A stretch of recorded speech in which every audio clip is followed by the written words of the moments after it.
हा अतिशय चांगली गोष्ट आहे. ज्यांच्या कल्याणासाठी शक्तिपीठ मार्ग व्हावा असं शासनाला वाटत होतं आणि त्यांनी त्या शक्तिपीठ मार्ग त्याचं रेखांकन केलं. त्याला लोकांच्यातनं विरोध झाला. विरोध झाल्यानंतर शासनाने तो मार्ग बदलला. त्यालाही लोकांचा विरोध घ्यायला. आता लोकांचं म्हणणं असं आहे की बदल नको, पहिलं होतं तसंच करा.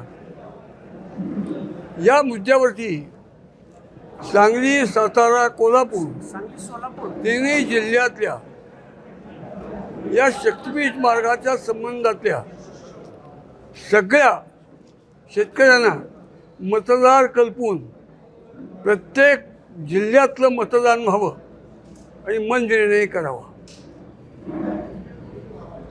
दुसरी गोष्ट की चर्चेने प्रश्न समजूतदार मनाने चर्चा केल्यानंतर कठीण प्रश्न सोपे होतात. शासन तुमच्या दारात या न्यायाने मुख्यमंत्र्यांनीच मुळी प्रत्येक जिल्ह्यात एक मेळावा बोलवावा आणि त्या मेळाव्यात स्वतः भूमिका मांडण्यासाठी स्वतः यावं आणि लोकांनाही काय मांडायचे ते बोलायची संधी द्यावी. त्याच्यामुळेही ही समस्या सोपी होईल. आणि शेवटी न कसी वैसे चलती है जो दोहे से चलती है, ये सल्तनत चलती है. म्हणजे हे काम ताकद से चलती है.